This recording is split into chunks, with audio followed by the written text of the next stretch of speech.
we all, of course, know that they're not doing that. It is an illusion, that they're exploiting the fact that the human mind, the human senses, are subject to being deceived. They're extremely skilled at deceiving us.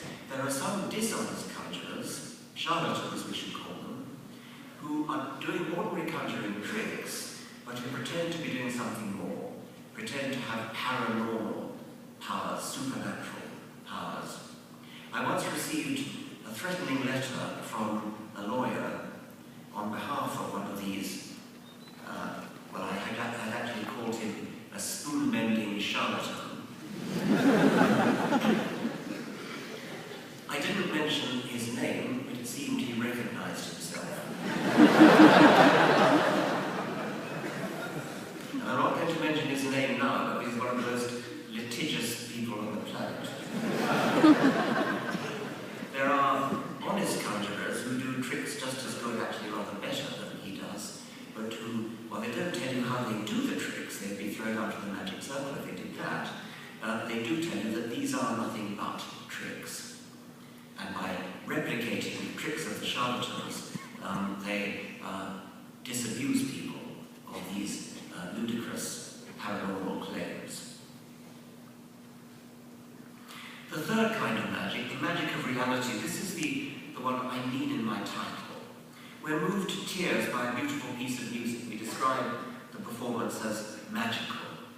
We gaze up at the stars on a dark night, no moon, no city lights, no light pollution, and we say the sight is pure magic. We might use the same word to describe a gorgeous sunset, an alpine landscape, a rainbow against a leaden sky. In this sense, magical means deeply moving, exhilarating, something that gives us goosebumps, something that makes us feel more fully alive, glad to be alive.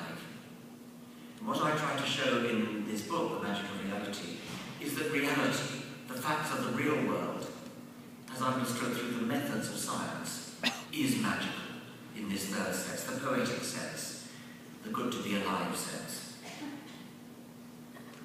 Well, I said I'd explain to the child why it is that supernatural magic isn't possible. It isn't just that no frogs have ever, as a matter of fact, been observed to turn into a prince. No pumpkins have ever been seen to turn into a coach.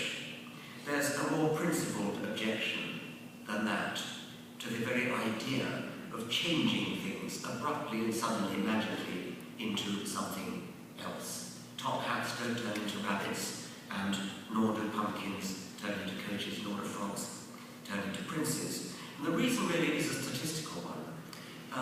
What defines a prince or a coach is its extreme statistical improbability. If you take a whole lot of atoms, even the right sort of atoms, and shake them up at random for 1 trillion years, you're never going to get a prince or a coach. You can take the bits of a frog. I suppose one frog is not big enough. You'd have to take a box of frogs, shake them up at random, and in 1 trillion years of shaking them, you'll never get not only not a prince, but you will get nothing that does anything recognizably useful at all.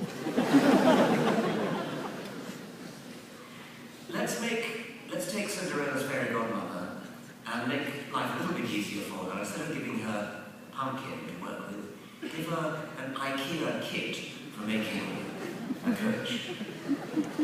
So she has a box full of parts, a box full of bits of wood and metal and glass and pots of glue and screws and nuts and curtains and things like that.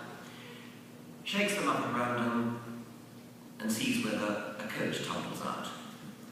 Of course it doesn't. She goes on doing that 1 billion times, and not once will a coach be made, nor will anything useful be made at all.